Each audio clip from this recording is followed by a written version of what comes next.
So I think we can start. We are now also streamed, and thanks, Walter, for doing that. Welcome to this, let's say, presentation of the discussions and the results of our 2 days workshop we had here in Vienna on AI and democratic sustainability. Just to check a little bit, okay? Because we have a very mixed crowd. So who of you is a student? Please, so it's because you are coming from the summer school on AI, and you have a background in AI and computer science, okay? Then we have participants, sorry, something happened. We have no, it's okay, Walter. Participants from the workshop. Who is from the workshop? So, some of them. And then we have the general public. Nobody. Ah, you, thank you. And we have one journalist. Is there a second journalist? Nobody here, okay. So, I would like to welcome you also on behalf of Alison and Roger. Alison Stanger from the US and Roger Berkowitz also both from the Ozone Network and the Bard College. This is something, some formal information that we had over 60 participants on invitation only. We had worldwide participation. I'm really happy about that, and also thanks to Ozone. So it was not only, let's say, the US, American, European normal gathering on AI, but we had a worldwide coverage. We had different disciplines, which we realized during the discussion with very interesting views. And then we had representatives of the different societal, let's say, stakeholders. We had university, which were the most ones, I think, but we had governmental bodies, we had public institutions from funding institutions, we had NGOs, civil society representatives, and we had international association representatives. So we had also from the ACM, so for the computer scientists, they know it, what ACM is. This is the Worldwide Association for Computing Professionals. We had United Nations University. We had the UNESCO, no, we had UNESCO, we had OECD, and we had the European Commission. I would like also to say who were the organizers. So I'm not starting with me now. I'm starting with the Ozone Network Hannah Arendt Center for Human Rights, which is very closely related to the topic of our let's say, conference or summit. We had the IWM, is das Institut für die Wissenschaft vom Menschen, so the Institute for Human Science. We had the Digital Enlightenment Forum, which is a think tank positioned in Brussels, so they are thinking about enlightenment, rational approaches to society and ICT.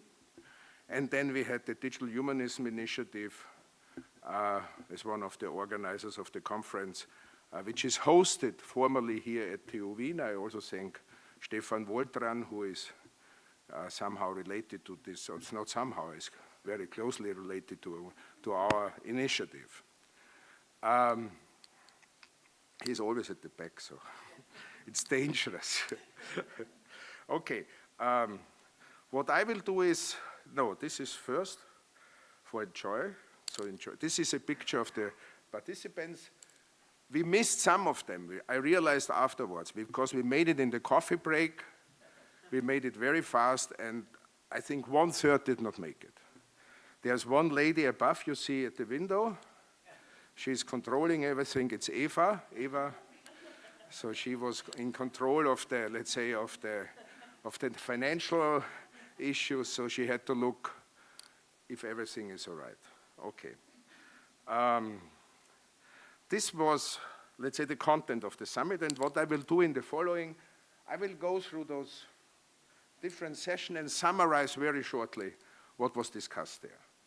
I assume that we do not make a summary which is just directed with a real story to the public, but since you are broad and you are also experts, I think we can also go into some details of those different discussions. And this is probably also the reason you are here. You want to learn. You don't want to have just public communications.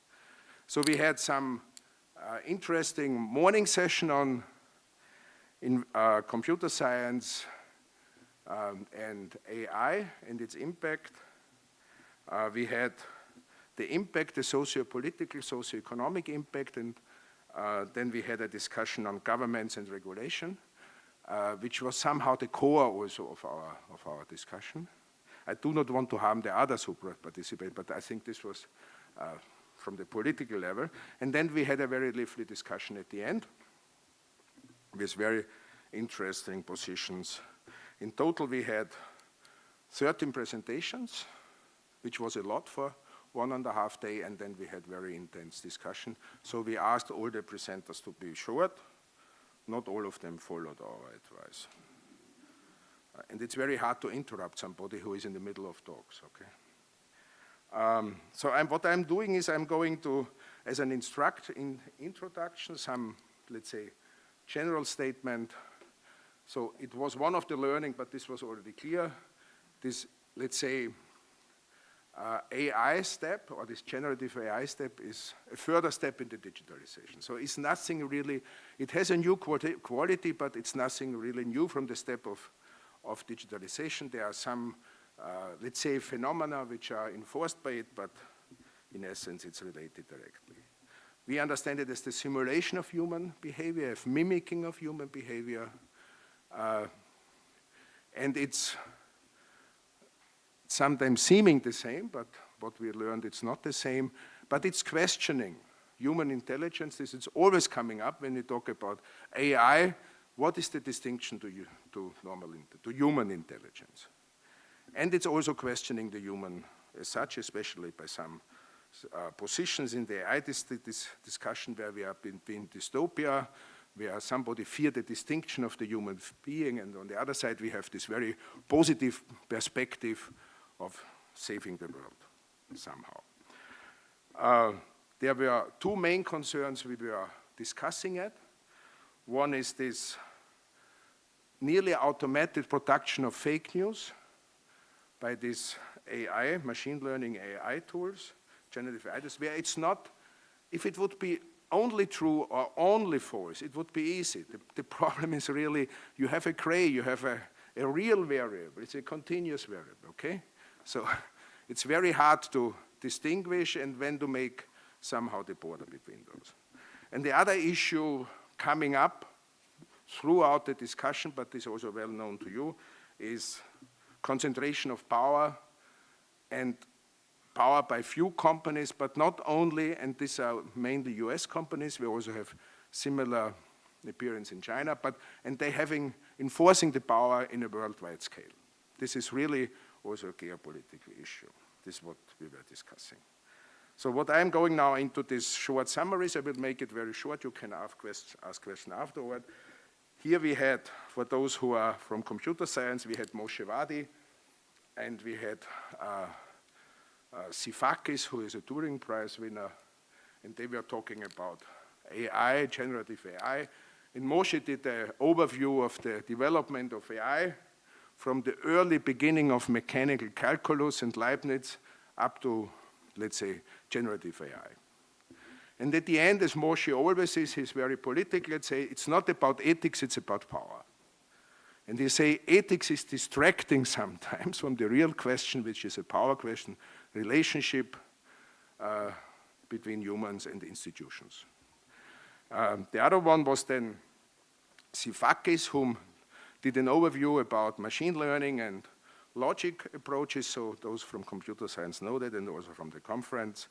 And he was also proposing to substitute the Turing test, which was very interesting. I'm not going into details now, but this is the way of reasoning they did. So how could you construct a machine which is similarly behaving similar to a human being, substituting the Turing test?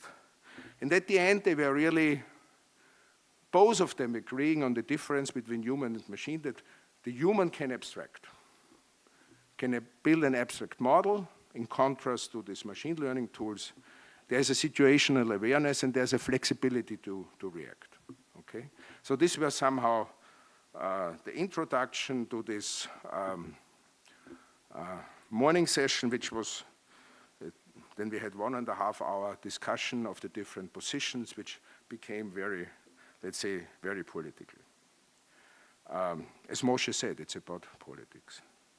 Then we had this socio-political impact, where we had Allison, and she was speaking at length about this Section 230 of the US regulation, which is really, let's say, freeing from liability if you are a platform, but if you're a newspaper, you are reliable on the content. And then there was a discussion on this platform.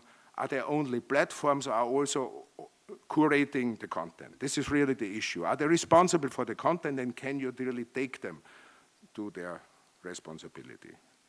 An issue what Alison, I had not here, was bringing up is the speed of development. So we are talking about things, and at the same time it's already the next wave here. Paul Timmers spoke about weaponization of AI, which he really underlined is not only automatic weapons, but also weaponizing all the infrastructure, the digital infrastructure, put in the AI tools in our digital infrastructure for observing or deducing or drawing inferences out of that. And this is an issue not only for states, but also for civil society. And then he expressed the problem of trilemma in the, let's say, geopolitical sphere, that you cannot have all three: democracy, sovereignty, and globalization. These are three principles. You cannot have all three of them. This is some learning from political science, so you have to trust him. He said it, and we trusted him. And you can only have two, not three. So, and there is a, who decides on them, okay?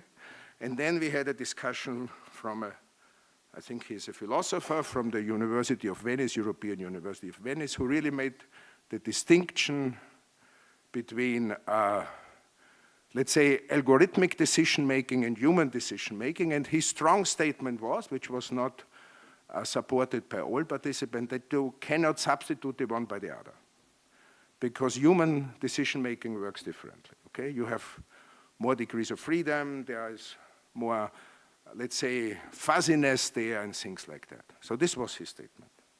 In some sense, this went very well, because at the next one we had this more constructive approach to, let's say, this impact part, and it was interesting. I just want to go to the second part first, which is this, let's say, information gathering and decision making by citizen-based or supported by digital tools, with some examples, and they were presented.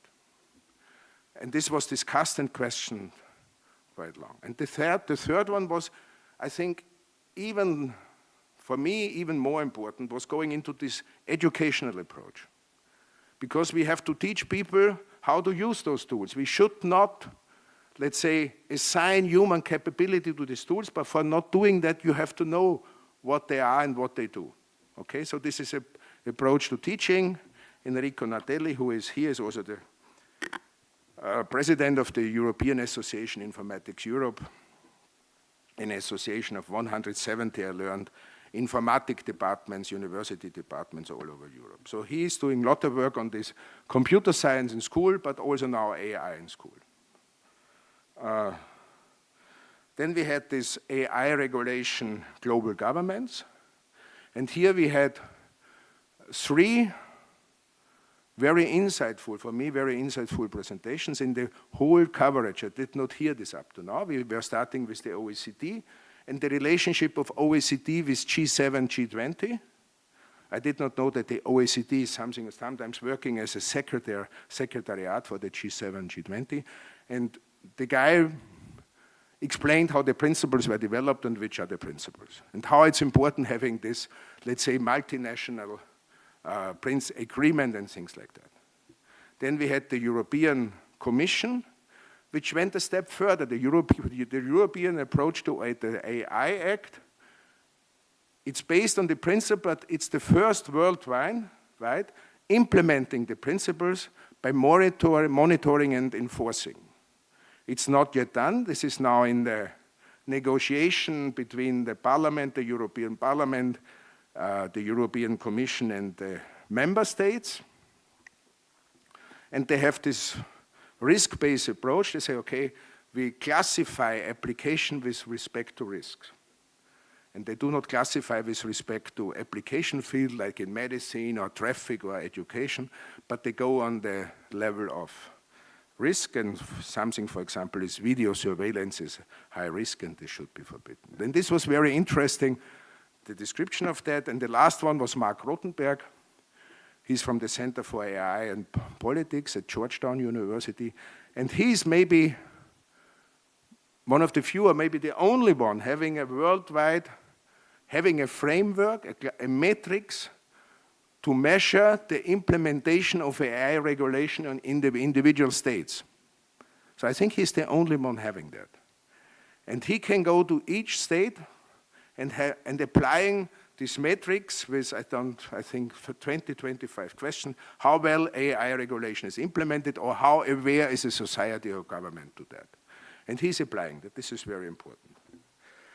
And one of what's also upcoming is this multi-stakeholder approach, which was clear from all the three. Even if they were representatives from international organizations, they said it's important to having civil society on board, to having academics on board. It cannot be the issue of states alone.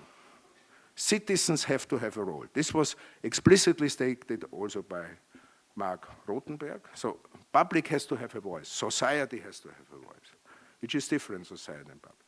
And then we had the importance of this consensus building process, which is different in different settings. You have a different consensus process at the United Nations, you have a different one in the European Commission, but you have to have something implemented. And the important thing is you have also rules if somebody is hurting the rules, okay? Which very often doesn't happen. But this is this consensus. And then we had the last one on power and democracy. So it's clear, or the speakers made it clear, that these AI tools are fostering further concentration, that the historical antitrust issues in the states in the 20s against the steel monopolies and so on, where they had a democratic motivation somehow. They were closely related to democracy.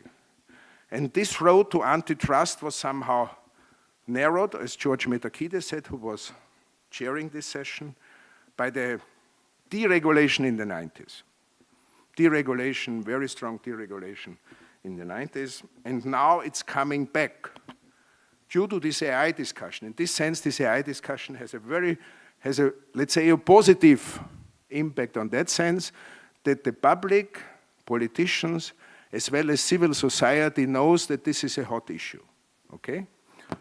And they concluded, if needed, break them up, okay? Not all did support this statement, but I just want to bring it forward. If regulation is not enough, you have to break somebody up. And this happened already in the US, so this is not a Marxist left-wing approach. This is a pure capitalist approach where you say, okay, we want to have equal playing field for all participants in the market, and it cannot be that few players dominate the market. So this is what the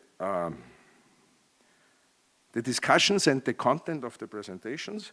On the website, you will be able to download all presentations. We have collected all the presentations, and there will be PDF files, and you can go to the website of the conference and have all the different presentations and have a look. So in conclusion, what we really learned, but this was already the, let's say, the assumption we had. So it was the starting point, but also confirmed by discussion, that it's a critical issue for democratic society, as well as for the citizens. When we talk about sovereignty, it's not only sovereignty, let's say, for a state, for a society, but it's also the sovereignty of the individual. How sovereign are you of finding your information? What's with your sovereignty not to be filtered by some algorithm? Somebody said we should filter coffee and not humans, okay? Because what you see and what you get is defined by some similarity metrics in those systems, okay? And the need for a public voice, okay? So these were two of the special concerns we had, especially related to upcoming elections worldwide. One was in the United States, so the fake news issues. And we have no definite answer. So, because there should be a human observatory, automatic observatories do not well work at the moment.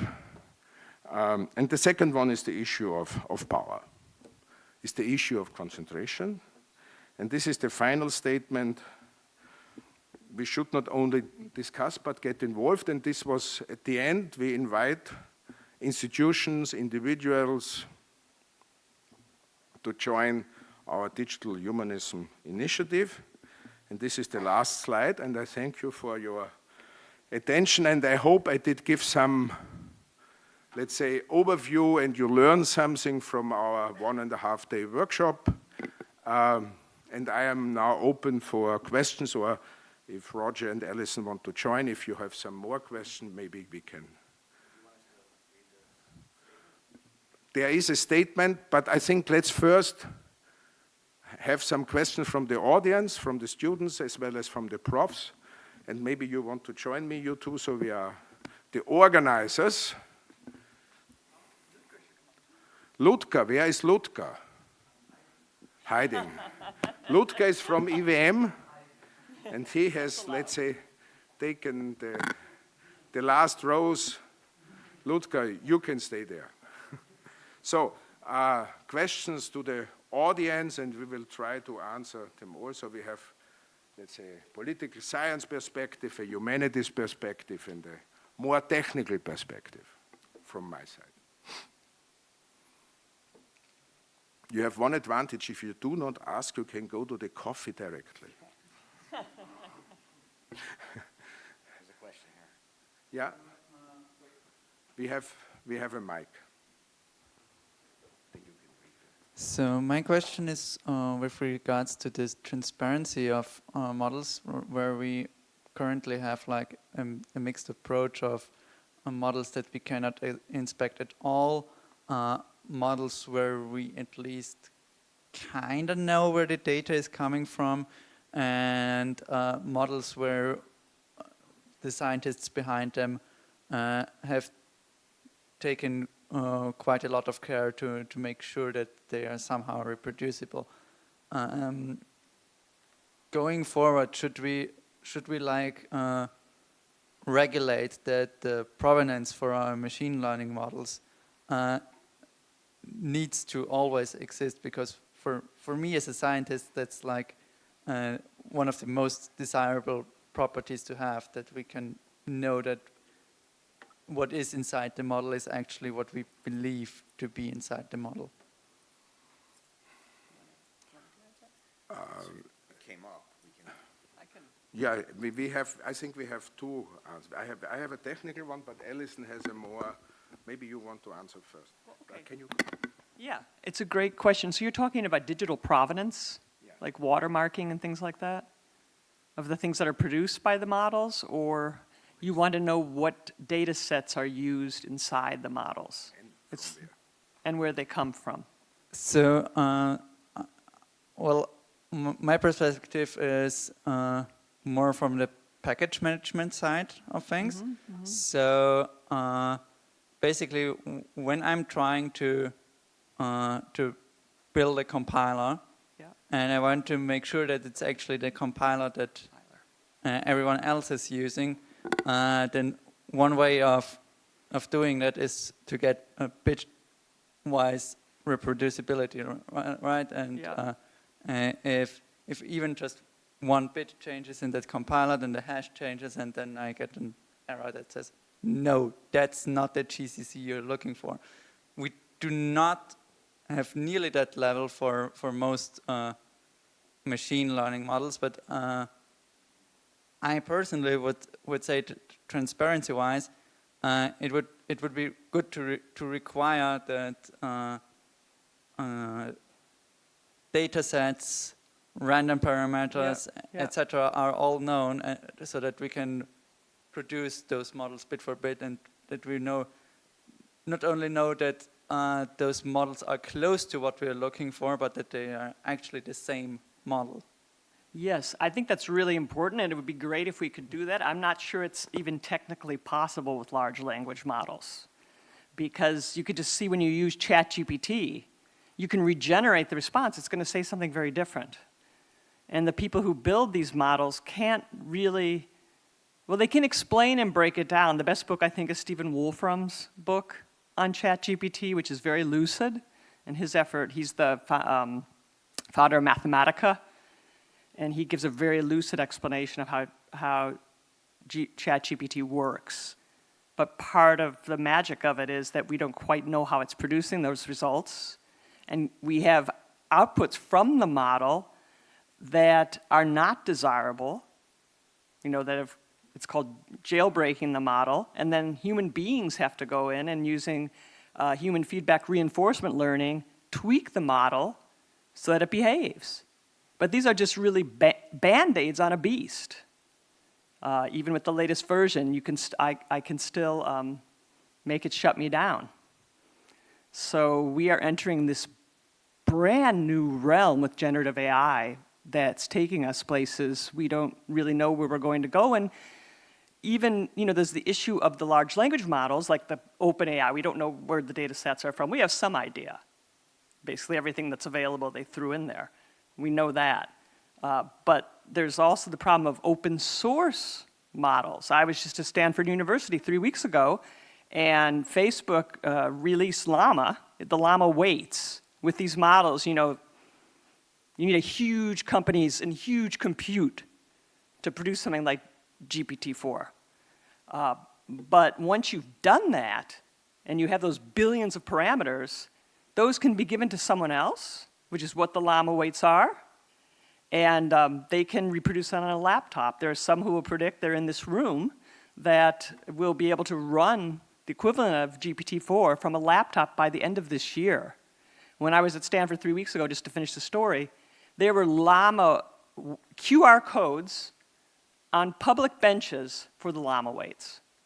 I could take my phone and I could download the Llama weights and run that from my laptop. So that's the world we're entering. It is one of concentration of power, but I would stress it's also one in which these models are out in the wild and we don't know what people are going to do with them. That's a very tough problem to solve. I think you are right. I think data provenance is one of the major issues, and I think it's also related with the copyright issues. At the moment, we do not know where the data come from. I think it would be good and to enforce it that there is a trace to know which data are used. So this is something where you have some, let's say, a set of data well known. The other thing is really what is related, what Alison said, you don't know really what are the parameter settings in the specifics, in the specific, let's say, circles there or cycles they are using. So, but I think data provenance is one part of an answer to a bigger question. Question back there.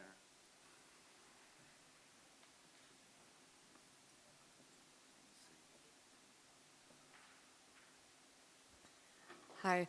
I don't have a question. I just want to respond to the student's question. So there's a few things you highlighted, right? Like as far as using models by OpenAI, for example, if you're using the CLIP model, we don't know what data it was trained on. That's correct. But there's a huge push to have there's something called OpenClip, which is like the response to CLIP, which is a complete. We don't know what it's trained on at all, right? So there are people who are pushing for let's make sure that we know what's actually going into the models, and that's obviously the right direction to go. But I think that you asked a more interesting question about transparency, and there's a few different layers along which things get obscured, right? So when you're building a machine learning model, right, the whole idea of learning from data is that what you learn, the features that you learn, are things that are typically not human human readable or they're sub-symbolic, right? That's one of the affordances of the neural network model, that it can capture some nuances that are not even explicitly sayable in human language, and it's also a constraint at the same time, excuse me. And it's also a constraint at the same time because it means that it's less interpretable. Now, with the generative turn, there is another layer that produces another level of randomness, because generative models actually use certain kinds of probability ideas to produce new data. And by doing that, there is a randomness in the sense that you don't always get the same output for the same input, right? And that's, once again, that is germane to the model, that's how it works, right? And of course, on an application level, it can be problematic.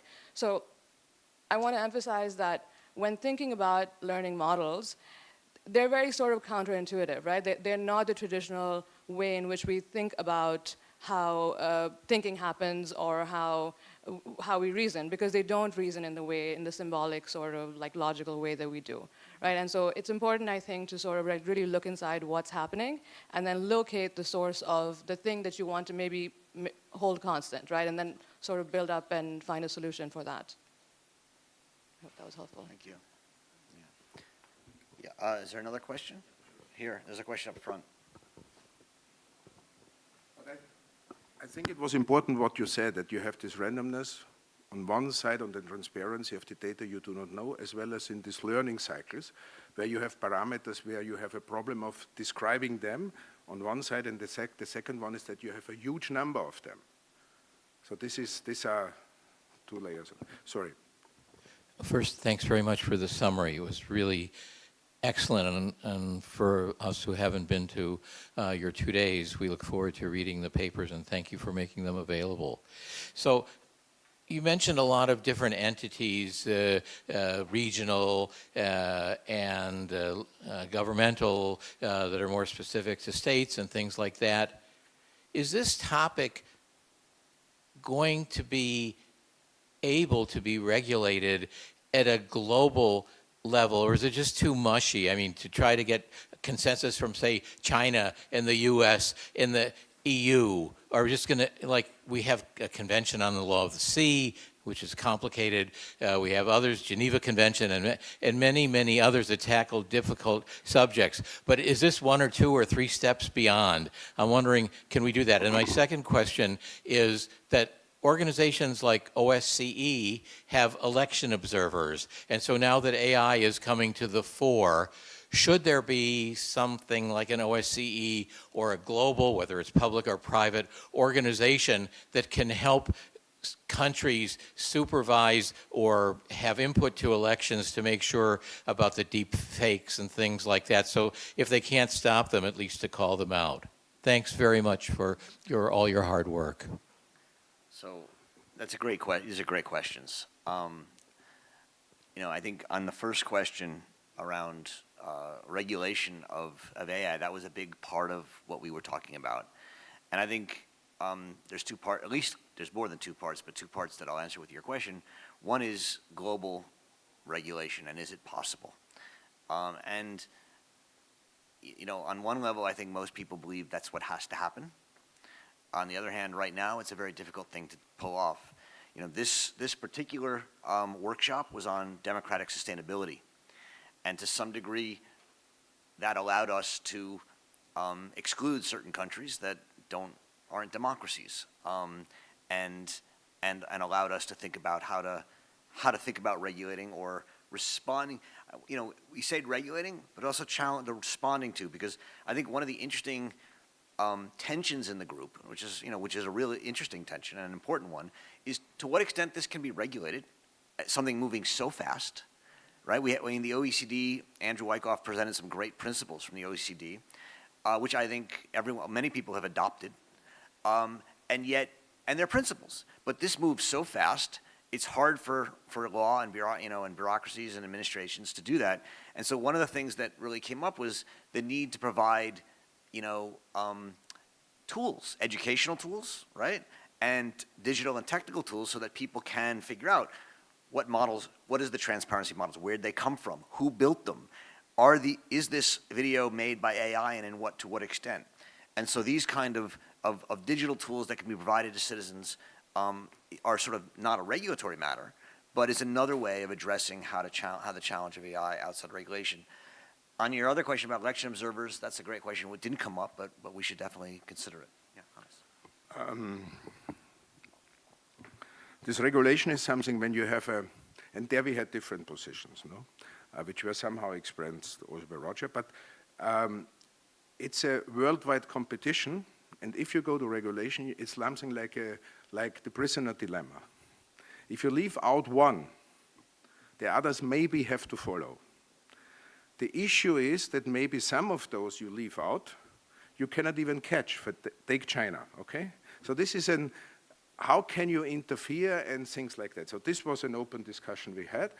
We didn't come up with a final solution, but we are aware of this issue. We are aware of the issue that there has to be a worldwide approach, but due to, let's say, current geopolitical situation, this is not maybe the proper step to take at the moment. Which was highlighted there is, but this is also not, what is the role of universities in this context? Could they provide a bridging function or not? We are not so sure. The third question you had is, we had a discussion on a worldwide panel of somehow what is really your question is to having a list of such tools, to having an observatory, to help, let's say, public institution to come closer. But there we were but this would have been a very concrete outcome, and we are thinking about that, how to implement such a thing. But at the end, this has to be signed well, and we were not so courageous at the moment to say, let's take this step. But we are aware of that.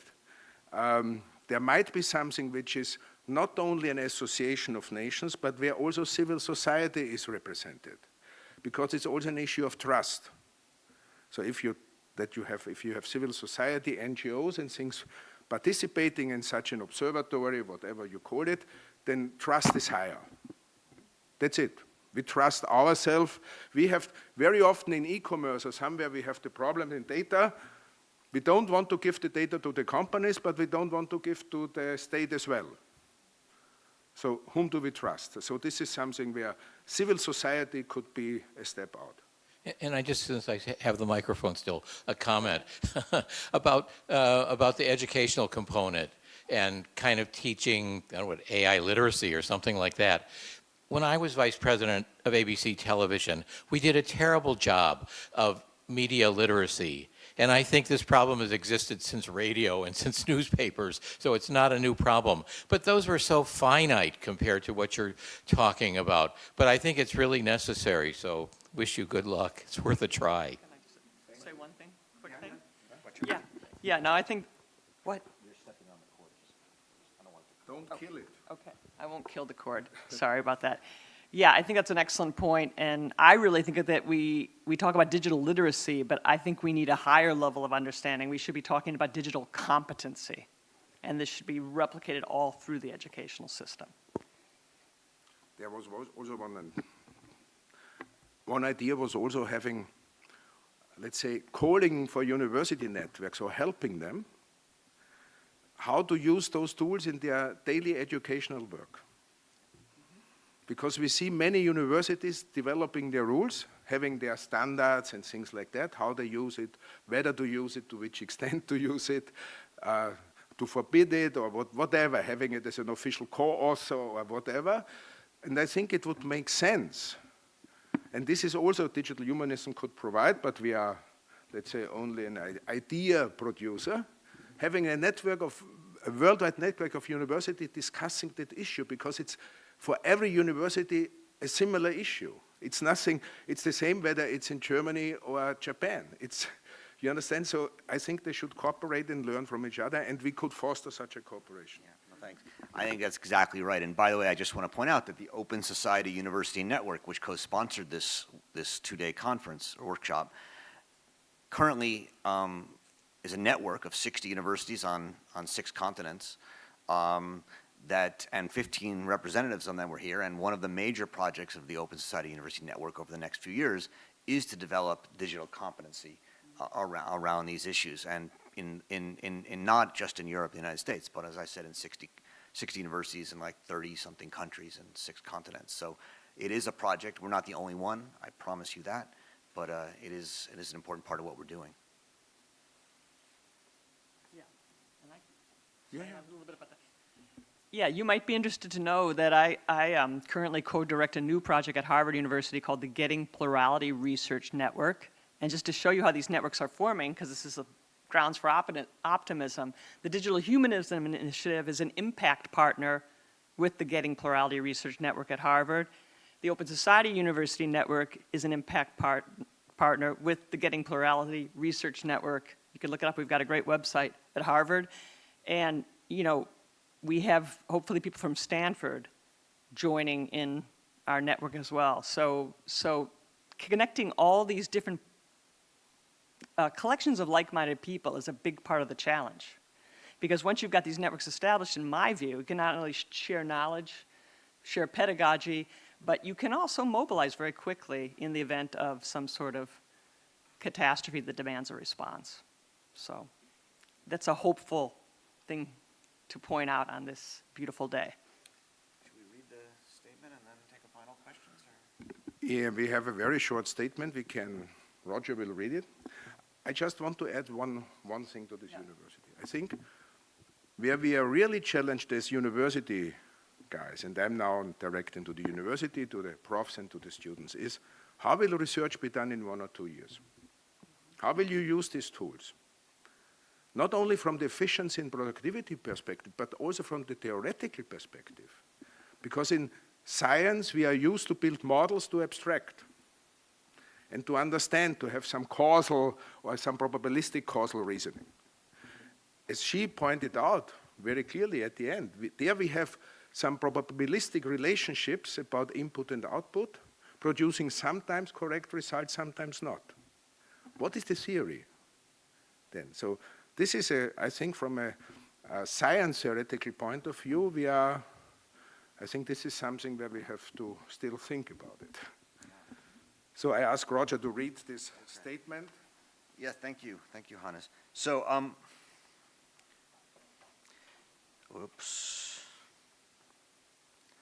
How do I do this? Alt tab is what I was told. Oh, there we go. Right there. Yep. Yeah, there you go. There we go.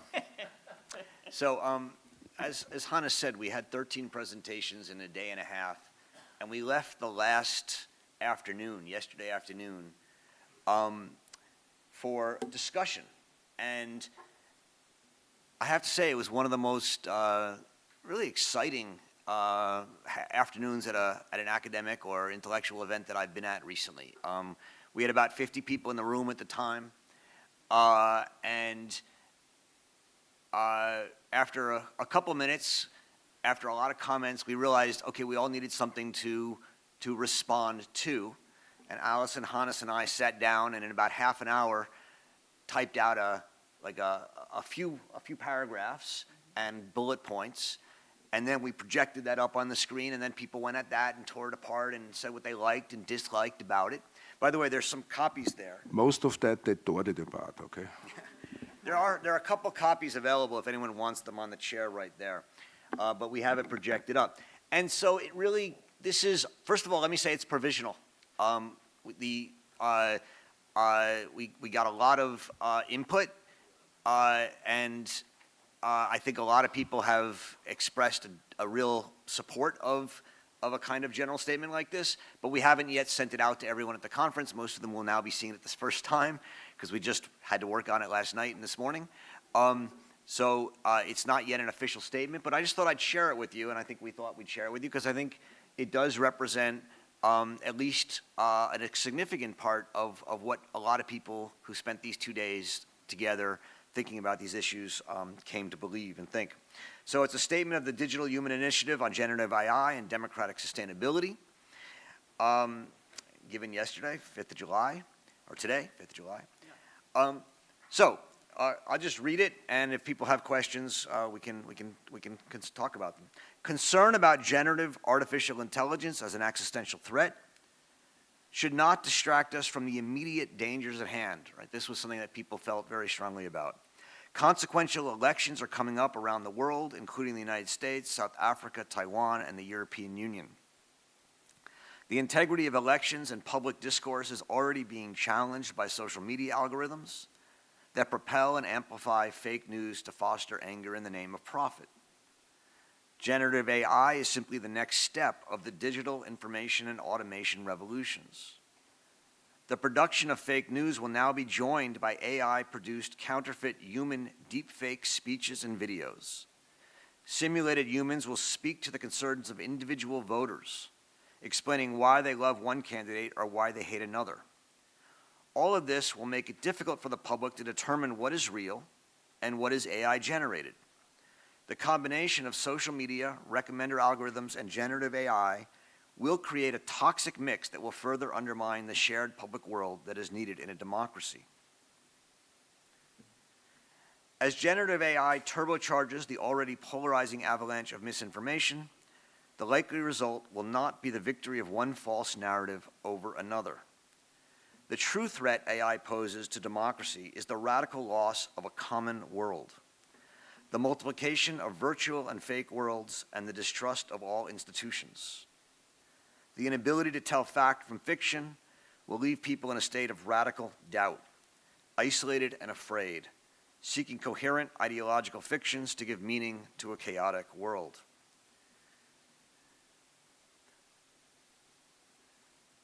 We believe that unregulated generative AI is a clear and present danger to democratic sustainability. The imminent problem is not superintelligent robots taking over the world, but the threats to human individual and political freedoms posed by the deployment of simultaneously exciting and yet potentially dangerous new technologies. We need to address the full range of AI challenges, and in so doing, the public's voice must be at the table, not only those of the already powerful. Committed to the ideals of plurality, transparency, and human autonomy, the Digital Humanism Initiative advises, and here are the bullet points that were really the common points that I think emerged throughout the 2 days. Governments and international organizations that convene to talk about the challenges of AI regulation should focus on AI and democratic sustainability alongside the question of the concentration of power in large technology companies. Second, while regulation is important, so too is individual liability for those who use social media algorithms and AI to subvert democratic discourse. To protect a public world that is verifiable and reliable, we call for the removal or reform of liability shields for large content-producing corporations, such as those provided by Section 230 of the 1996 Communications Decency Act in the United States. Third, aiming to involve diverse and pluralistic voices in the debate about our common future, we pledge to organize participatory processes such as digital deliberative methods and in-person citizens' assemblies designed to engage and empower publics in finding an emergent consensus on how to respond to the challenges of generative AI to ensure democratic sustainability. And finally, we invite individuals and organizations to join the Digital Humanism Initiative as impact partners, and if you'd like to do so, you can send us an email at digshum@ec.tuveen.ac.at. So, thank you very much. Are there anyone who was at the conference or not who has comments or questions about the statement, since some of these are seeing it for the first time? Conference members, anybody want to give There's anything one out? question here. Yeah, I see the question, yeah. Because there's the food waiting for you. Okay. There's something to drink and I'm hungry. Otherwise I will become angry.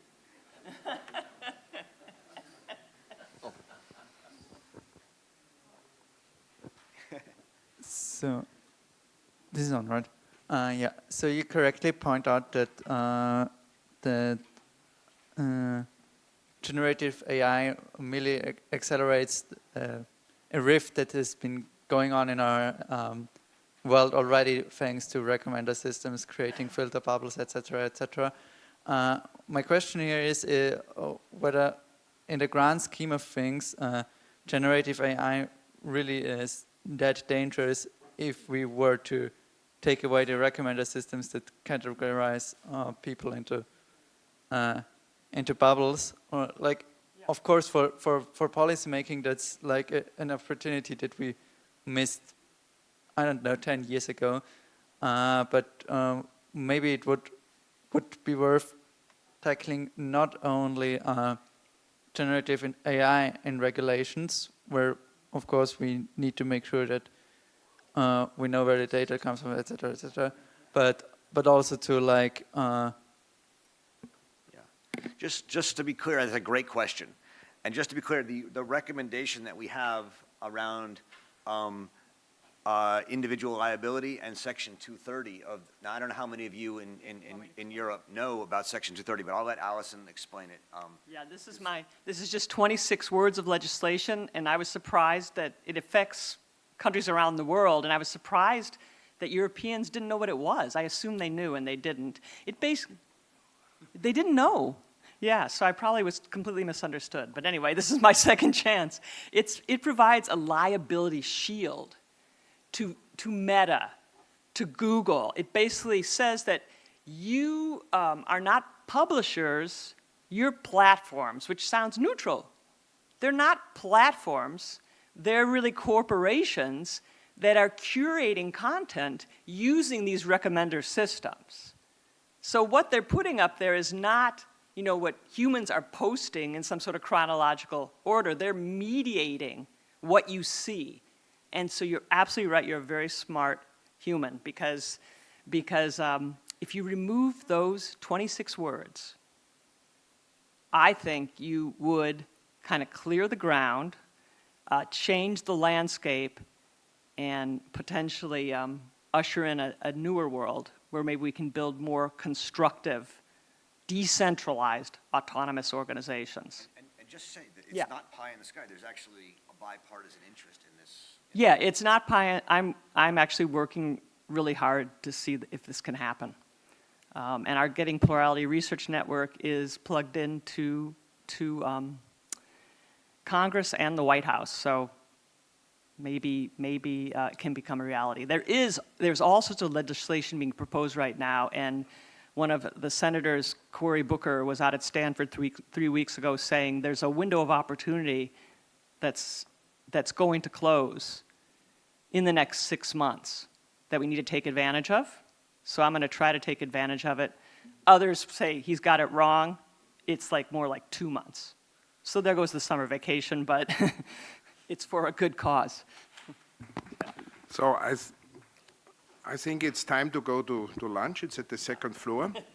We thank you all for, but no, I'm somehow democratic but hungry. So it's at the second floor. It's offered by the PhD school, I think, by the PhD summer school.